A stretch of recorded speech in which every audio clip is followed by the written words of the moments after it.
You're upsetting me. You're upsetting me because you're forcing me to defend Donald Trump. And I don't want to be in that position.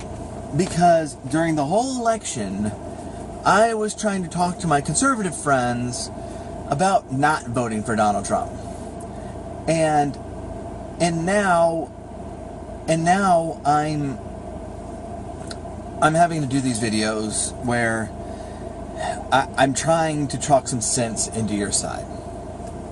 And the reason I'm trying to talk some sense into your side is because, not because I agree with everything the man is doing, but because you're going so overboard on everything that comes out of the man's mouth. And you're misrepresenting it. And sometimes you're outright lying about it. And I understand it. And I understand it because this tactic has been working for several years now, okay? The tactic of kind of, something doesn't go your way, and so you throw a fit and you call names. You call the names that aren't really appropriate, but you're calling names. And you make such a fuss that you bully people into doing what you want. And this is exactly what it is. It's bullying. And I mean, really oddly enough, it's bullying by pretending to be the victim, which is would be really fascinating if it wasn't happening to us.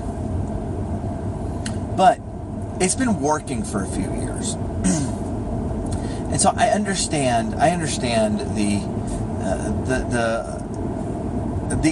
instinct to just keep going with what was working. But before Trump, you were kind of limiting it to a few issues here and there. But now it's everything. And you're not trying to understand what's going on. You're not trying to get a handle on what's happening. And I'll use the immigration ban as an example, because I'm not for that. I'm not. But I'm also not going out there calling it a Muslim ban, because it's not one. And I'm not going out, and thankfully very few people have actually said this, but I actually heard someone who calls herself a reporter. This was a podcast. This was not like ABC, right? Okay, this was a podcast. But someone who says she's reporting on things, saying that he's deporting citizens. It's like, that is an outright lie. And I'm going to call you on the Muslim ban thing. That's an outright lie. It's just a lie. And it doesn't do your side any favor. It doesn't do my side any favor. Because we actually agree on this topic, but I can't stand with you because you're outright lying about it, instead of reasoning through the reasons why we shouldn't do things in this way. But it's been everything. It has been every single thing that's come across his desk. And there's protests and talking about impeachment and removing people from his cabinet, and overturning this and overturning that. And it's been relentless for a month. And honestly, if you want the country to start taking you seriously in the future, then not every single thing should be declared to be the end of the world. The Secretary of Education should not be the end of the world for you. And it's like, and look, I mean, I haven't agreed with the way the Department of Education has been going in this country since its founding. But I don't declare it to be the end of the world. I mean, I've seen people on Facebook posting, I can't, if the Department of Education is dismantled, I can't afford to send my kids to private school, so what am I going to do for their education? And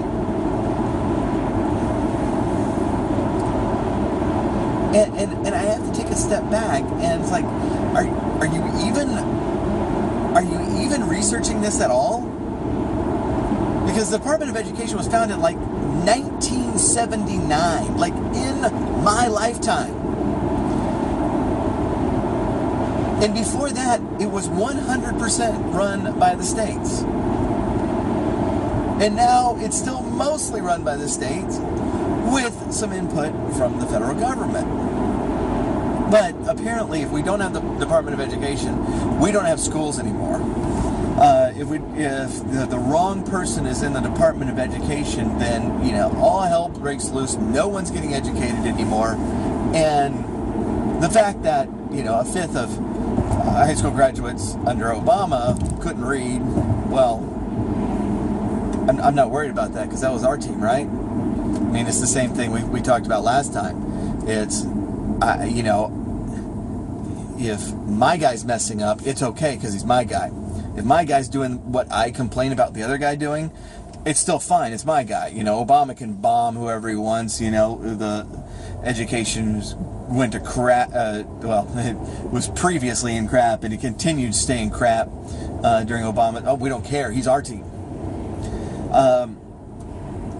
But when I'm looking at the news and I'm looking at Facebook, and everything is a crisis, I'm reminded of the story of the boy who cried wolf. And if you don't know the story, it's very simple. It's a boy who was charged with shepherding the sheep in a small town. He's getting bored. Nothing's happening. He's just watching the stupid sheep. And so he decides, hey, let's rustle up some excitement. And he goes into town and he says, wolf, wolf, there's a wolf out here. And all the townspeople come and there's no wolf. And he kind of laughs and is like, oh, that was entertaining. And a little while later, a few days later, he does it again. Because that was fun and he's getting bored again. And but then a wolf really does come. And he goes to the town and he cries wolf, but no one believes him. And so the wolf eats all the sheep. And right now, and this was, I mean, and this was a real reason that Trump got elected in the first place. And you need to understand this. A real reason that Trump got elected in the first place is because liberals were so over-exaggerating and so impugning their neighbor and so quick to label people horrible names that didn't fit at all, and so willing to bully people for their way. And this has been going on for years. And so there's this backlash against that, and the left doesn't get it. And so the left immediately calls Trump supporters racist, which is one of the reasons he got elected, was because so many people were being tired of being labeled as racist just because they disagreed with the progressives in the country. And so that just... Y'all are just amping that up 10 times now. And the rest of the country is starting to go, well, here we go again. Like, well, I guess they're off on something else again. So why is this a problem? The problem is because when there's an actual crisis that comes up, no one's going to listen to you. No one's going to listen to you. And when something really terrible is happening, no one's going to listen to you because you've been lying about it for years. So this is what I'm not saying. I'm not saying to just shut up unless you see something that's really out of line. What I'm saying is, hey, look, if we're going to discuss these things, let's discuss them like civilized human beings. That we're not immediately jumping to protest every single thing, but we try to have discussions about them. That we're not labeling people with pejoratives just because they disagree with us, but actually logically going through the issues. And that apparently is too much to ask now, because we're so driven by our emotions.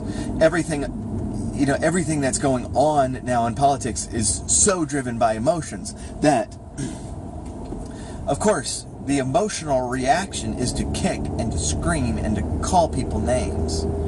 That is the easiest thing in the world to do. But in the long run, it's not going to get you anywhere. And so as time goes on, you're going to be more and more marginalized. And the reason is because you're already developing a reputation as people that are too immature to contribute something worthwhile to the discussion. Because everything jumps to emotion, everything jumps to a tantrum. And so you become like my kids when they're particularly moody, and then they just start complaining about everything. What do my wife and I do in those times? We roll our eyes at them and tell them to stop crying. And so when they're kind of in that mode, we're not listening to them. So now there's some of you that are going to be watching this video and think, did he just call our behavior baby-like? Comment box now! Which just kind of actually proves my point. But yes, I did. And so prove me wrong. If you want to be a voice in where we're going as a country, then be a voice that is reasoned, that is rational, that can actually have a conversation to discuss these things, to try to change other people's hearts and minds, not to just bully them into giving you what you want. That gets old really fast. And you're going to find that it's going to work less and less and less often as time goes by.